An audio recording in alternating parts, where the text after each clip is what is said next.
want to just sort of give you a little sense of how we think about planning for housing in LA here. And yeah, as Pablo said, I lead up our housing policy unit, which is sort of nested within our broader citywide policy division, which has transportation folks working on mobility, has folks working on environmental issues.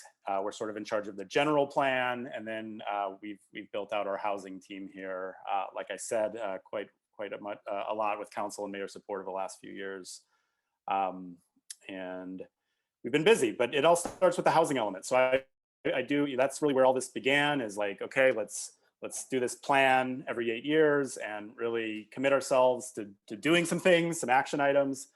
And then that's what we've really spent the last 8 years doing, is sort of implementing those ideas that came out of that process. Obviously now we're engaged very heavily in the housing element again, and getting very excited about releasing that draft soon and setting a course for the next 8 years. But wanted to just share a little bit maybe about sort of where we've been the last 8 years. And so just a little bit about the context in LA, how we plan, how we think about planning for housing in California and LA, and some of the kind of high level strategies we've been doing, and then get to the Q&A. So, not a surprise here, but this is my opening always spiel, right? Most unaffordable city and metro area in the United States. And right, this is really a function of us, earning like Cleveland. This is our new little catchphrase. We earn like Cleveland. Our incomes in orange there are like the same of like Rust Belt cities like Cleveland, but our housing costs are not like that at all. Our housing costs are more like New York and other big cities, and that's that disconnect. Obviously, that's the huge issue here, and what we need to address. That's the reason we have the most overcrowding, the most unsheltered homelessness, right? We are a city of renters, even though we don't look like a city of renters physically. We are largely due to the cost of housing, tons of single family renters. And then just, other things we think about, we're aging, right? And fewer children, like just amazingly just continue to just lose children in the city, which is just really depressing. But part of what we need to think about when we plan for housing, and obviously the impacts being most disproportionately felt by women, Black, Latinx populations, communities of color. And this is why we think this is, you've been with Pavlo, probably not news either, but really, this is something we're trying to get to the public, get across, is it's the shortage. We have the fewest amount of homes per adult of any major city in the United States. If we had the same amount of homes as per capita as other cities, we'd have 130,000 more homes in this city. And this has really sort of happened over the last 40 years, since the 80s. And this chart is sort of showing the difference between our population growth and our housing growth. Very simple, just population has grown much faster than housing. We've accumulated the largest housing deficit in the United States over this time. And then this is why I don't show this to the public. Gets a little, but I figured you guys could handle this. I love this chart, so I just had to share it. And I'll give credit to the mayor's office. They came up with this. This is, showing median housing costs as a percentage of earnings on the left. So like how much of your income the average Angelino is paying. We're up at, north of 55% of our income is going to housing. And that's cut on the bottom by, again, this marker of short. How much homes do we have available? How many adults per occupied and available housing units? It's this very amazing correlation. Do we call this a correlation, Pavo? I'm not sure. We do, the yeah. R squared. I don't know what an R squared is, but this very strong correlation. So yes, it's shortage corresponds very much with cost burdens, essentially, and we are way off there on the right. Not good. All right, so how do we fix this, right? This is what we're supposed to be planning for. This is what we have the housing element for in California, right? Pavo, I'm sure, has said this is somewhat unique for states to have this like state, a process that's trying to not lead to shortages, right? Trying to make sure we all do our part to plan for our fair share of housing, that cities all do their part, that we look at this and we plan for our growth. Obviously, it's not been working. And then there's been a lot of reforms that sounds like you've talked about to try to fix that. And this housing element is definitely different in terms of the rules and the numbers that are coming out of this. And this is our new allocation compared to our prior allocation, right? Night and day. We're going from 82,000 unit RHNA allocation for our target to 456,000, 500,000 units. And this is really because for the first time, we're looking at that existing need.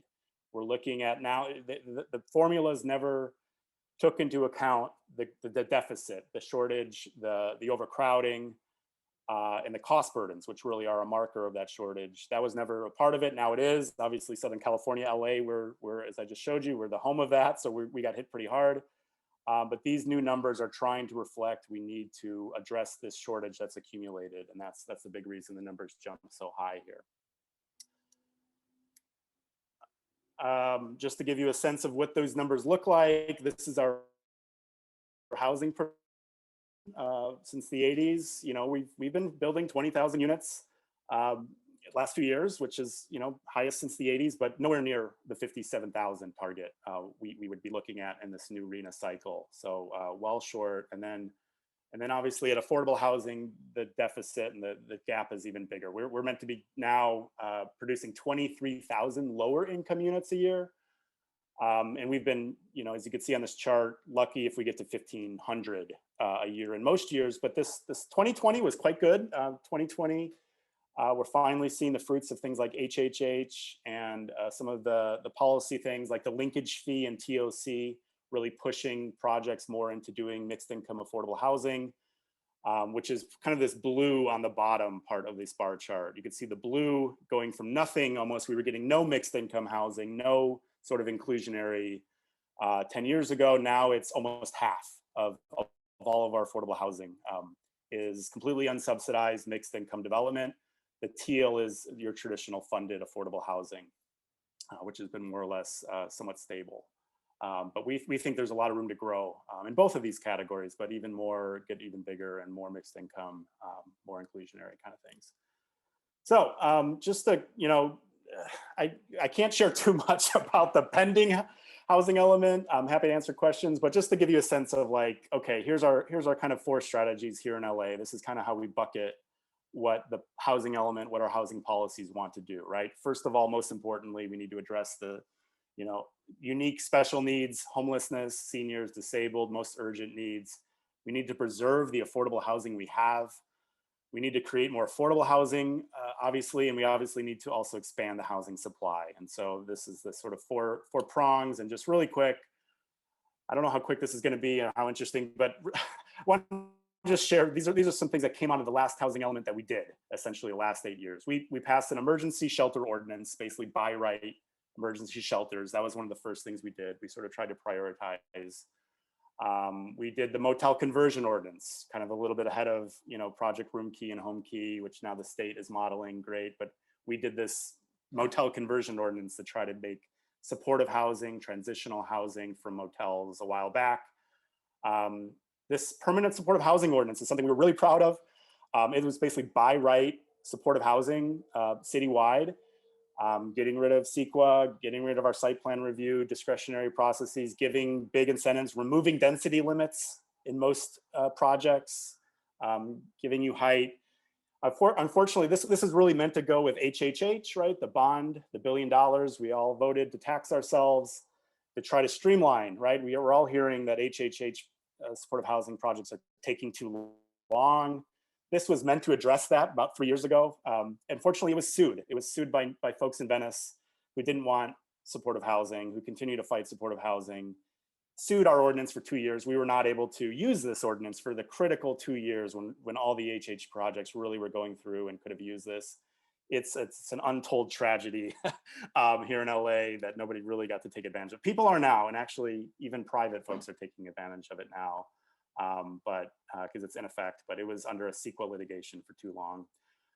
We did things like safe parking. We had to write a memo to say you could park, you know, homeless on parking lots. We had to jump over hoops in city attorney to do that. We issued that. Now we can do safe parking. Shared housing, group housing. You would not know how important this is to really our housing stability, and folks really always wanting to shut these down when they see group housing, shared housing, often disabled folks, often drug and alcohol addiction issues and group living situations, wanting to shut them down. We've tried to be very clear and write interpretations that is allowed in LA in our zoning. Senior housing with our elder care ordinance to really go to bundle senior housing. Right, and then preserving affordable housing, obviously tenants' rights, strengthening the RSO, a continual thing. We try to make sure our rent stabilization ordinance is as strong as it can be given the state laws. Our short-term rental ordinance, home sharing ordinance has really shut that down. We think it's never perfect. It's always a bit of a whack-a-mole, but we've seen 90% reduction in the amount of illegal short-term rentals in the city since we passed this ordinance while allowing home sharing. We passed a unapproved dwelling unit ordinance to really allow the legalization of bootleg illegal units, which are rampant in LA. They were being shut down when they were found out, which happens quite often in LA. We have inspections in multifamily. They would find an illegal unit, dislocate the tenant, and lose the housing. We found a way to legalize the units and create a dedicated affordable housing unit on site, basically waiving all zoning, things like parking density for that affordable unit and the preservation. And then, expanding things like no net loss, replacement requirements, right of first refusal. This is pretty much the lay of the land for most projects now in LA, often because of state law, but we really want to expand that even further and ensure no net loss of any low income unit with any development project, and also make sure the tenants have the right to return in that new apartment building, something very exciting. And then obviously, some things under consideration or active are this emergency rental, the COVID, one of the biggest programs, the biggest program in the country to provide rental assistance during the pandemic. There's a really exciting anti-tenant harassment ordinance up in front of council, and then a proposal to provide a real right to counsel for low-income tenants. That's very, very exciting. In terms of creating more affordable housing, right, the big link.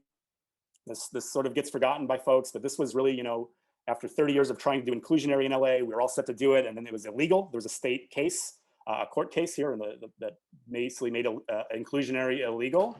And so our thought was to switch it to a linkage fee, which is still legal, but really try to get on-site affordable units rather than the fee. And that's actually working amazingly.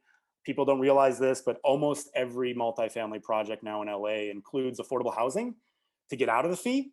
They have to do more affordable housing than they would after under density bonus. They're doing that.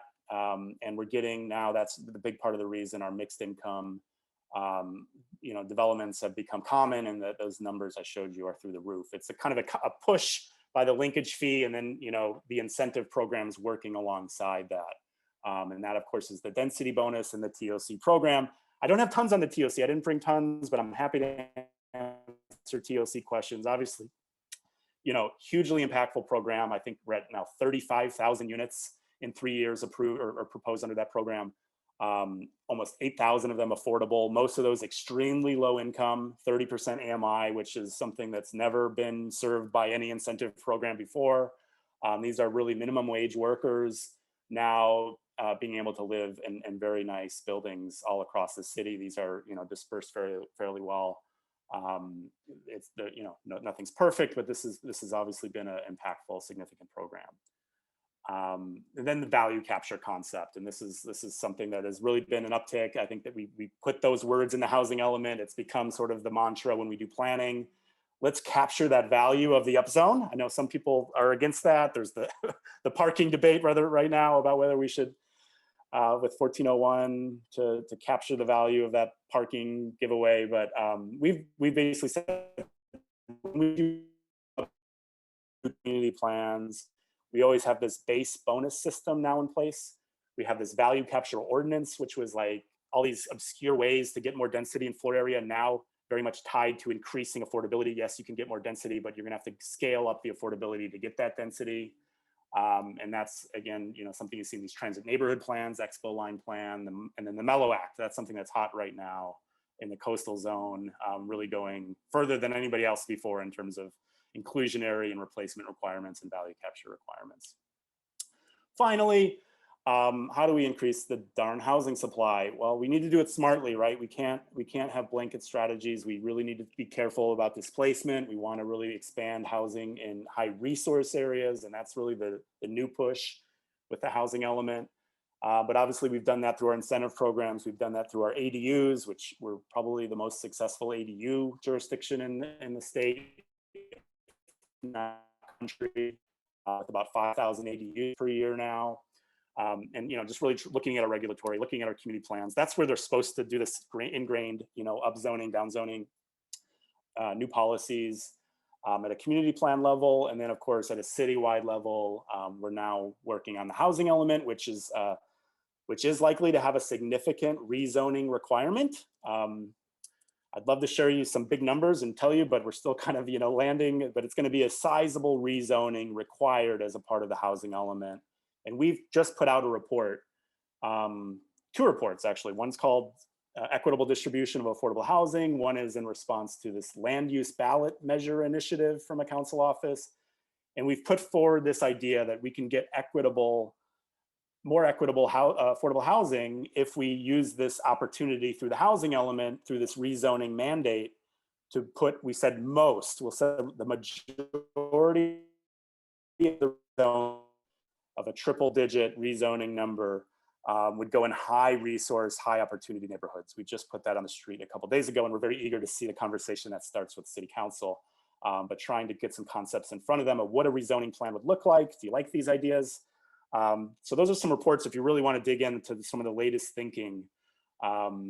Those just came out in the last week, and really putting out some rezoning concepts, talking about missing middle and sort of low density neighborhoods, talking about corridors, talking about a bunch of different ways to rezone, but all of it centered around the idea we need to do more in our high resource, high opportunity neighborhoods of the city instead of keep building apartments in areas that already have apartments.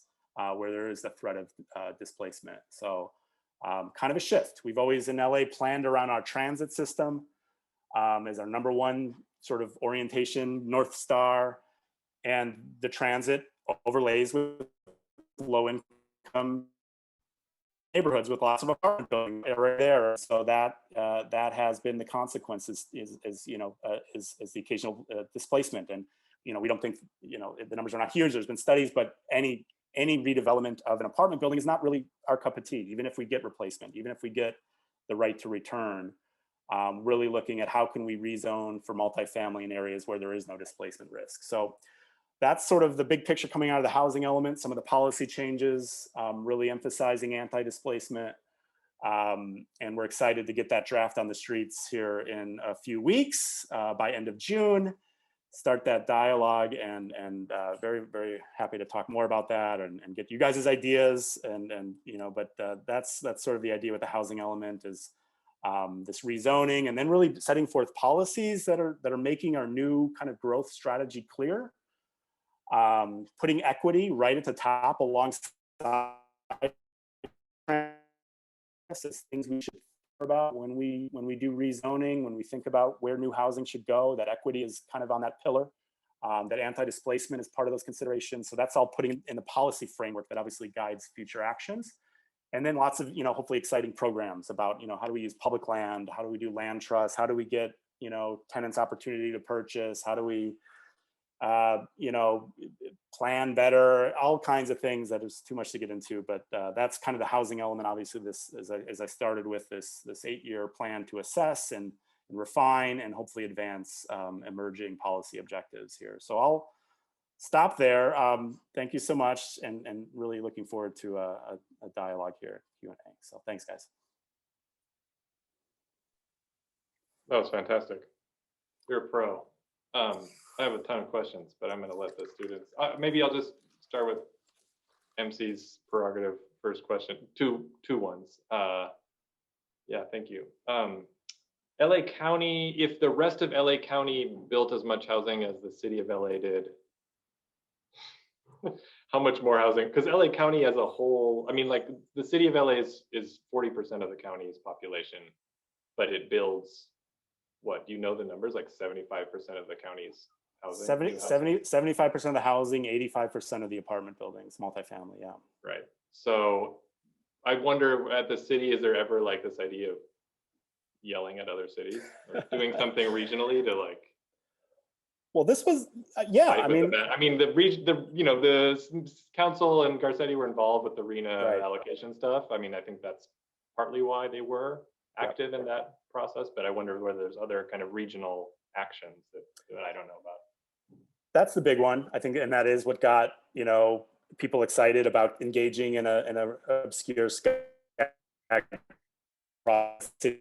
we never cared too much about before. You know, we have these 15 seats on the board. We've never really gone to those meetings or cared much about them. But I mean, frankly, I started reaching out and saying, hey, this looks like they're trying to load it all on us again, and then sprawl, which is like, that's been the typical model, is put it all in LA or put it all in Riverside and San Bernardino. And the politicians took it from there. They looked at Culver City, they looked at Beverly Hills, they looked at these really low, Orange County getting super low, you know, being able to kind of frankly game the system for a long time. And right. And we got people excited. We got politicians to kind of see that inequity. Why is Beverly Hills let off the hook if we're doing all this work? And so that really was it, I think. And, you know, I think we are in the housing element, like, you know, it's broad, like, yes, we need to have more regional coordination. We need to, like, yes, basically crack the whip. But yeah, I just saw a statistic, like I think we've grown like 5% housing in the last couple of years, where the rest of LA County is like less than 1%. So we're growing like 5 times faster than like the average LA County city or something in terms of housing growth. Yeah. Thanks. Yeah, and then I guess I'll let students ask questions. I do have one more, but students, you got questions? Hi, yeah, I do.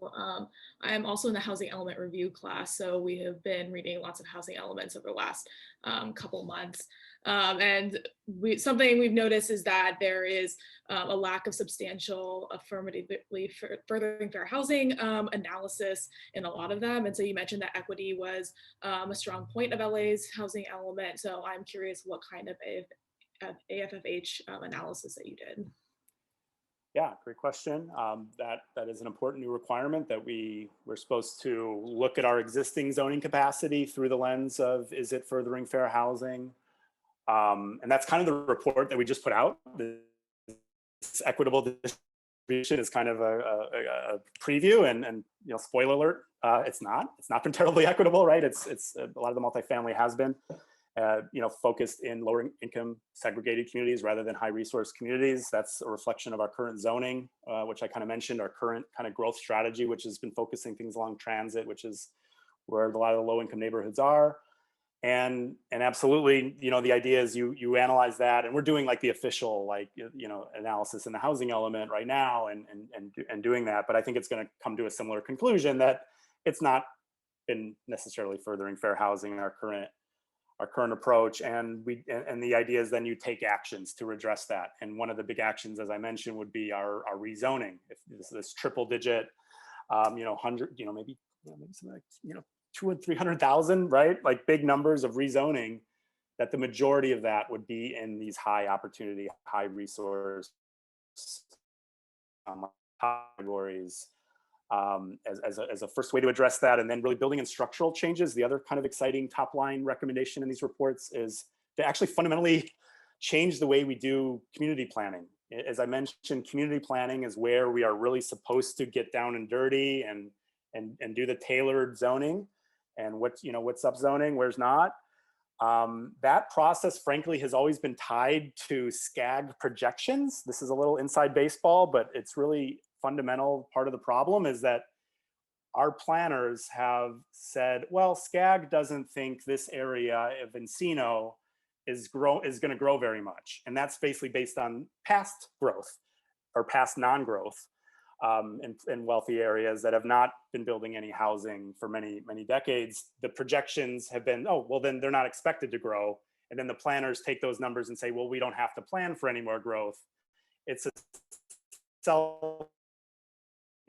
cycle that sort of needs to be broken if we're serious about equity. And so that's actually the top line recommendation is to sort of, you may have heard of the abundant housing fair share idea, this fair share concept. We're sort of, whatever, I don't want to get too deep, but the idea is basically taking that idea of like arena number, a citywide target, doing some kind of formula that builds in equity, like I said, alongside job access, alongside transit access, and sort of assigns communities housing targets rather than based on with equity sort of at the forefront, rather than sort of reacting to a SCAG number where equity is not built in. In fact, it's the opposite, right? Equity, it sort of like perpetuates inequity. So that may sound wonky, but that's actually, I think, the real structural change that's needed to, make sure high wealthy areas that have not been doing sort of their fair share are going to be asked to plan for housing, and then the planners go out and figure out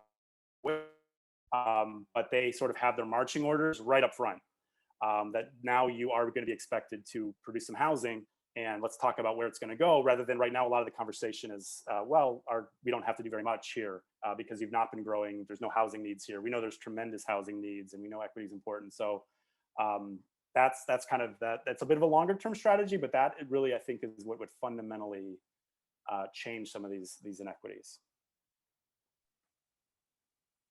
I mean, that's music to my ears. I'm really excited to hear that. I've been, even several years ago, I remember talking with the framework element team and learning that the community plan updates were not really being done within any kind of framework, right? And so it's just kind of going to communities and saying, how do you want to grow? Okay. And then like aggregating those together rather than saying, as a city, how should the city grow?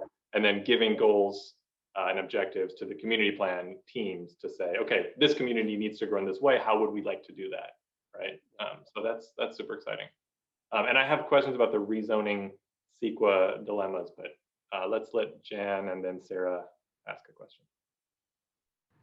Yeah, thank you for the presentation. I'm curious, in planning for, say, like these RENA numbers, from your office, how much of that, in trying to meet that, say, like 400,000 units, is kind of just like passive expectations of, say, like bonuses from TOC with like transit developments over, say, the next 10 years with, 3 new metro lines probably being developed by 2030? And then how much of that is actual like active rezoning and like working for, situations outside of these bonuses that you talked about? Yeah, it gets complicated, the math and how you gotta sort of show your work and total up first your existing capacity and how do bonuses fit into existing capacity. And I'll just share, we're kind of excited. We think we've developed something that we think we could be a useful tool for the state on the front end of how much capacity do you actually have. We actually ran a regression model with the Turner Center that looked basically like, what have you done the last 8 years, LA? What have you built? What kind of sites have turned into housing? Which have not? What are the characteristics of those sites? Where are they located? And then using that past 8 years to really predict the future 8 years. And TOC is kind of built into that. Like TOC, we had to sort of make an adjustment. Like, yes, it's become really important in the last 2 years, but it's not really reflected in 8 years of permit data, but it's reflected in the last 2 years. And so we made an adjustment, but basically it really showed that we don't have much capacity, that if we don't do anything different, a lot of the good we never had a lot of capacity, really, even 8 years ago. But even the last 8 years, a lot of sites have come in for entitlements and permits, and those good TOC sites are now spoken for. They don't exist. So we're only predicting within our current zoning using TOC density bonus only like 40 to 50,000 units in the next 8 years. So we're really sort of being very conservative about our realistic capacity. And obviously and then you add in pipeline and you add in ADUs, and then you get to a higher number. But then, you subtract that, and that's where I'm saying we're getting this, triple digit, 200,000-300,000 rezoning need when you do that math. Okay, now we need to go to rezone. How are we going to do that? Part of that is going to be by building up and strengthening and expanding where you can do incentive programs. So like lower density areas, like single family, aren't involved in those programs. Let's expand where you can use these programs. That's a big part of it. Part of it also is just straight rezoning to, missing middle corridor, high mid-rise, So it's probably gonna be a combination of, and it does get tricky with the state of how they count bonuses and all that. But we're trying to really play it straight and be realistic about what we think would happen based, on past trends. Not assuming everything is gonna be bonus, but really, we do think bonus is a big part of what we do here, and we want to get some credit for it, but just trying to be realistic about that. I'm not sure that answered your question quite, but yeah. Yeah, no, that's great. Thanks. Sarah? Yeah, thank you so much for your presentation. That was really interesting. You touched briefly at the end on land trusts, and I'm doing my paper in this class on land trusts, so they're always on my mind. But I'm curious as to how the city sees land trusts like generally fitting into its housing strategy, but also specifically as it comes to the housing element for this year. Yeah, I mean, we're just really, excited about the potential that land trusts can bring to sort of just take speculation out of the housing market. Obviously, it's an issue of resources and scalability, but there's really an exciting ecosystem, as I'm sure you know. The CLT Alliance, the LA, kind of Land Trust Alliance, is really doing some great stuff. They're probably the county is probably a little bit beyond where the city's at right now. They've got some pilot programs, and they're providing some funding for land trusts with public land and things like that. We're kind of like really looking what they're doing. We're talking to the CLT Alliance about, and they're actually right now we're like going back and forth. Like we basically want a land trust kind of program in the housing element. Like, what are all the things the city can do to support land trusts? Whether it's, again, getting a prioritization in our public. One idea is for example, with these like incentive programs like density bonus and TOC. We get very few condos through that. Mostly it's rentals, but one of the reasons nobody wants to do condos is because the affordable units in the condos are really hard. It's really hard to sell a unit to a very low income family or extremely low income family with a down payment, the monthly. So we're like, can we take those affordable for sale units in a mixed income building and give them to a land trust?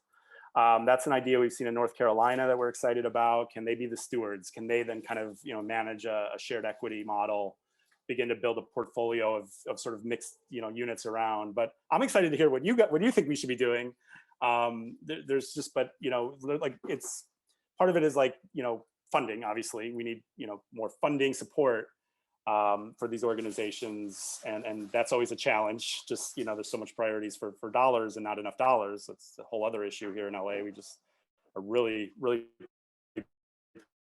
pathetic amount of dollars we spend on housing, affordable housing. But would love to get your paper and hear what you think we should be doing, because we're trying to craft a strong program, and really where can the city really move the ball, and what's the city's role here, and how can we be helpful? So happy to talk offline. Send me your information and ideas. If it's a great idea for all you guys, send me all your ideas. Now's the time. Get them in the housing element. Excellent. Yeah, I mean that's a really cool idea with ownership units in TOC buildings going to the city or to a CLT, through the city to a CLT as a way to have kind of shared equity home ownership opportunities. I just saw the feds are going to do some low-income home ownership. I don't know how many $100 million, something, not much, but something like that. To get in on that money would be a good idea. I wonder, I don't see any other hands raised. I wonder, Matt, I mean, I think the story of the creation of TOC is super interesting. The idea of it being a bureaucratic coup, taking power away from city council. So I wonder if what you think about that. Did you steal power from city council by writing the TOC ordinance in the way that you did? I did. And did they realize what you were doing? Yeah, no, it is a really interesting kind of case study of how to use the ballot measure as your friend, and sometimes it can be weaponized. But I'll give credit to the ACT LA and the coalition who really put JJJ on the ballot. They set up the structure that very slyly bypassed city council for a final vote, put it in the planning department's hands to craft the details of that. They sort of set out some outlines, some broad strokes, but it really was us.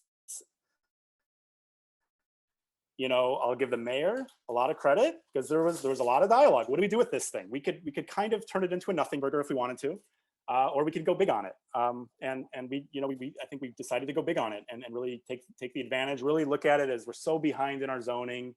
This transit is all new and our plans are old. This could be the bridge to our future plan documents right now, which are so out of date. So let's recognize this is where we want to build the housing. This is where we need affordable housing. So yeah, there were some very interesting discussions. Not everybody was on board here. City council, it was interesting. it was sort of one of those things where like, okay, if you're not asking me to make a decision and a vote on it, I don't really care that much. I'll get heat, but I'll just say, oh, planning went rogue and JJJ, and but they didn't do it. It's like they didn't have to take responsibility. And so, there's been criticisms from folks, but there's also been some back, of like, this is pretty good. I don't know if I would have voted for it if it would be for me, but I'm happy it's there, kind of thing. And so that's actually, this report that I just mentioned, this land use ballot measure. I think that's what they were trying to do. The council president, CD6, said, let's do that 2.0. Let's do another ballot measure that maybe could remove, hurdles and do the same thing. What they learned, what we had to tell them, is there was a difference between a city initiated ballot and a public one where the city was not involved. The latter, with like JJJ, we had nothing to do with it. That is able to be exempt from CEQA, right? That's the big thing. Are you exempt from CEQA? That's the other big part of it besides council. Whereas if the council deliberates and comes up with a zoning ballot measure, now it's the city council doing discretion. Now you've got CEQA, now you've got an EIR, now you've got a 2 or 3 year process, now you've got a legal vulnerability. So the ballot measure issue is kind of now gone. We've sort of transitioned that into, okay, you don't have to do it by ballot, but we can do some cool things just, as part of the housing element and the structural changes. So yes, ballot measures by third parties are good. That give us authority. I guess it worked out. I was gonna say, good ones are good. Good ones are good. Bad ones are not good. Yeah. So, and expanding TOC in various ways could that happen without CEQA? So like, I think we're thinking what we've sort of put in these reports is like, we would do a master affordable housing incentive update as part of the rezoning. And that would mean, extending, again, expanding where you can do incentive programs. Right now you have to have 5 base units, right? So maybe we'll adjust that. We emphasize high resource areas. We look at like the new bus system, right? Next Gen has sort of kind of flipped on us. They got rid of rapid buses on us. Rapids were like something that was actually in TOC and in density bonus. Like if you're near a rapid, you get bonuses. Rapids are fading out. And so there's a new Next Gen, which is great. So there's an idea, I'm really sharing here a lot, but like there's an idea to like these Next Gen tier 1 Next Gen buses could be the new TOC. Like could be a way to expand the idea of TOC to new corridors that are not covered today. Again, particularly in high resource areas, they've got great bus service. They may not have that intersection you need for an official TOC major transit stop, because that was very defined. You have to have intersection of 2 bus routes of 15 minutes. But if we kind of own it and redo it and shape it, and it's kind of divorced from JJJ, we could create our own bonus systems, right? So we're kind of like thinking of a broad density bonus TOC master affordable housing incentive update that could do that. Yeah. That's exciting. Thank you. So I guess we have only a couple minutes left. Maybe if my students want to become successful planners and policymakers and change the world, what are skills they need to have, or what should they be thinking about? It's a tough question, I guess. Well, you gotta know the planning, land use stuff. You gotta be able to speak the language. You gotta get in the positions. I mean, whatever. I think being in a city is a great place to be. Obviously, I think that there's a lot of in being in a city that's open to change. I'm very fortunate, right? We're in a good moment here, and we've been able to have some momentum. It's not like that in other cities, but like I would say, like being able to like being like a well-rounded planner, right? Like understanding the nuances, understanding, okay, it's not just about upzoning everywhere. It's how do we balance all these needs? We actually did try to do a lot of that with TOC. That was part of getting the whole planning department on board, which is like, okay, we're gonna respect the things you care about. We're gonna respect the things you care about, but like we also need more housing. So being able to like, I don't know, just like that's important. We're not just sort of an advocacy, right? I think just like really just keeping up aware of like best practices is really like an important part of my job. Like what are other cities doing? Like how can we, it's always about new ideas, right? And like, and so just being aware of what's going on out in the world is really important. Just like Twitter is like become my probably #1 like knowledge base. It's really kind of fun. So you got to adapt, you got to emerge, but I would say just know your stuff and be an expert at what you do. And then you sort of, garner that respect, I would say. Cool. That sounds good. And writing, or should they learn how to write really well, or GIS? Other folks could GIS. I'm not a good. I mean, I wish I could. I wish I could. I wish I mean, I'm always telling, you know, like, look, can we do this? Can we do that? I wish I could do it, but I was too late. I'm an old guy. It wasn't so. But writing is very important. You got to be able to communicate your ideas in a way, in a professional way, and sort of and balance that. You know, we're pushing the envelope here, but we're very quiet, we're very calm, we're very just like, you know, so yeah, like that tone in your writing reports is taking some time for me to get to, but it's an important skill. It is. Awesome. Well, thanks again for joining us. I'm sure you're got a busy day. Really appreciate it. And yeah, you might get emails from students at some point looking for jobs. I would love that. I would love that. The money's starting to roll a little bit here. I think we are hiring soon. So keep an update. Keep an eye. I heard on it's really easy to apply to City of LA. Is that a joke? I don't. Yeah, it's a joke. It's like, okay. Yeah, keep an eye out. I think we'll probably be opening up, but I really would love to hear from all you guys and all you students. You've got my email. Make sure, yeah, if any ideas, I'm dead serious. I really, we're in ideas mode here, and this really does set the course. So we know you guys are a fountain of ideas, and would love to hear from you and need a dialogue. Wonderful. Yeah, and we look forward to seeing the draft housing element. Yeah, so am I. All right, great. Yeah, it's great being here. Good to see you guys. Yep.